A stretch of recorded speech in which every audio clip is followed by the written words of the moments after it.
Have you ever looked in the mirror after a breakup and not recognized the person staring back? You feel hollowed out, confused, and a part of you is screaming, "How did I let this happen?" If that feeling is familiar, you're not alone, and you found the right place. It's a pain that feels almost impossible to explain to someone who hasn't lived it. It's not just a breakup. It's like escaping from a psychological maze where you were made to feel like you were the one who was lost, crazy, or not good enough. Stick with me, because today we're not just talking about the what and why of toxic relationships. We're creating a real, actionable roadmap to help you reclaim your life, your joy, and your sense of self. So, let's identify the problem. A toxic relationship isn't just a bad romance. It's an environment that slowly chips away at your self-esteem, your independence, and your mental well-being. It's the constant walking on eggshells, the endless cycle of explosive arguments followed by sweet apologies that never lead to real change. It's being made to feel guilty for having your own feelings or needs. You might have been isolated from your friends and family, making you feel completely dependent on your partner. Your boundaries were constantly crossed, your successes were downplayed, and your failures were magnified. The relationship likely revolved entirely around their needs, their drama, and their rules. You were living in a state of high alert, always waiting for the other shoe to drop. The emotional whiplash is exhausting, leaving you drained and questioning your own reality. Recognizing this pattern is the very first crucial step toward healing. It wasn't you, it was the environment you were in. Why does it hurt so much more than a normal breakup? Because it wasn't just a relationship, it was an addiction. Toxic relationships often thrive on something called a trauma bond. This is an intense, unhealthy attachment that forms when you go through cycles of abuse, followed by positive reinforcement. One minute, they're tearing you down, and the next, they're showering you with affection, telling you everything you've ever wanted to hear. This creates a powerful biochemical bond in your brain, similar to a gambling addiction. You keep waiting for that jackpot of love and validation, enduring all the pain in between. You're not mourning the reality of the relationship. You're mourning the potential you were sold, the good times that were just enough to keep you hooked. It's also painful because your sense of self gets tangled up with the relationship. They might have convinced you that you're nothing without them, and a part of you started to believe it.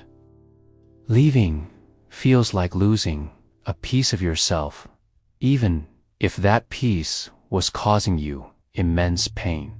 Understanding this is key. You are not crazy for feeling this way. You are experiencing a predictable psychological response to an incredibly difficult situation. Now, let's get into the practical steps. The first, and arguably the most difficult step, is going no contact. This isn't a punishment. It's a necessity for your survival and recovery. It means blocking their number, their social media accounts, and deleting them from your life. No checking their profiles, no one last conversation, no asking mutual friends how they're doing. Why is this so critical? Because every time you make contact, you reset the healing clock. It's like picking a scab off a wound that's trying to heal. You expose yourself to their potential manipulation and reopen the emotional wound. You need to give your brain and your nervous system a chance to detox from the constant highs and lows. This will be incredibly hard. Call a trusted friend, go for a walk, write down all the reasons you left, or watch this video again. The silence you create by going no contact is not empty. It's the space you need to finally hear your own voice again.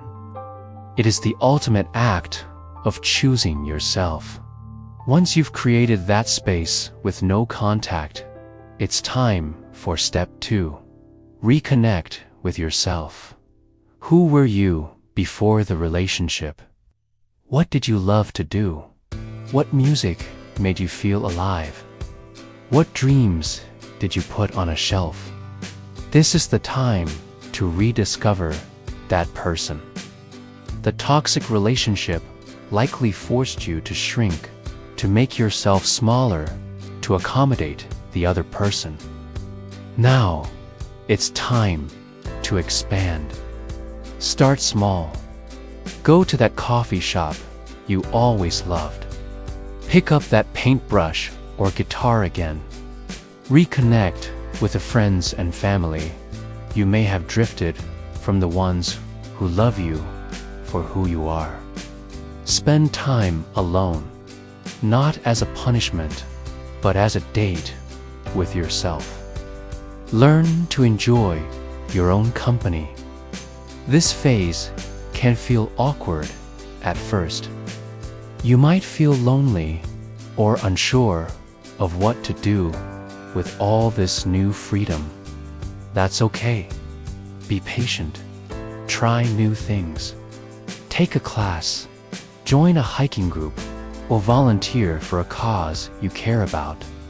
Each new experience, each old hobby rediscovered is a brick you're laying in the foundation of your new life. Life that is authentically yours, built on your own terms. This leads us to step 3. Rewrite your story. A toxic relationship can leave you with a distorted narrative about yourself, that you're unlovable, that you're a failure, that you attract broken people. It's time to pick up the pen and write a new chapter. This starts with radical self-compassion. You must forgive yourself. Forgive yourself for not leaving sooner, for ignoring the red flags, for believing the lies. You were doing the best you could with the information and emotional resources you had at the time. A powerful exercise is to journal. Write down the old story, the one filled with self-blame and shame.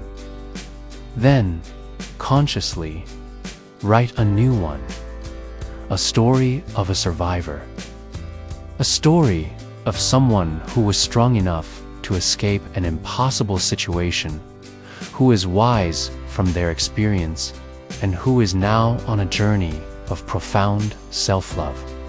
Reframe your perspective. Instead of, "I was so stupid," try, "I was hopeful, and I learned a powerful lesson about boundaries. Instead of, I wasted so much time. Try that chapter prepared me for the wisdom and strength I have today. You are the hero of your own story, not that narrative. Own that narrative.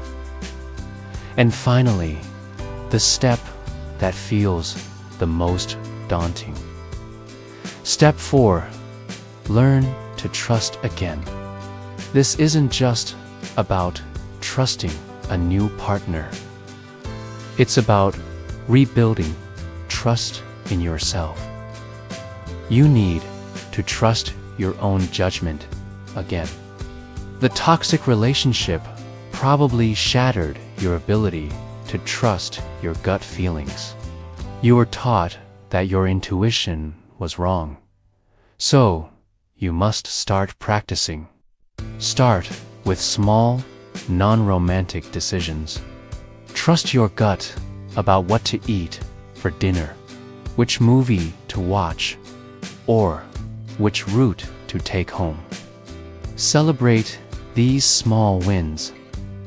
As you rebuild trust in your own perceptions, you'll naturally become better at spotting red flags and, more importantly, honoring them. When it comes to trusting others, take it slow. Healthy relationships feel calm. They don't have that frantic, desperate energy. Look for consistency, respect, and kindness. Observe people's actions over time. Do their words match their behavior? Rebuilding trust is a marathon, not a sprint. The goal is not to become cynical and closed off, but to become discerning and wise, armed with the knowledge of what you truly deserve.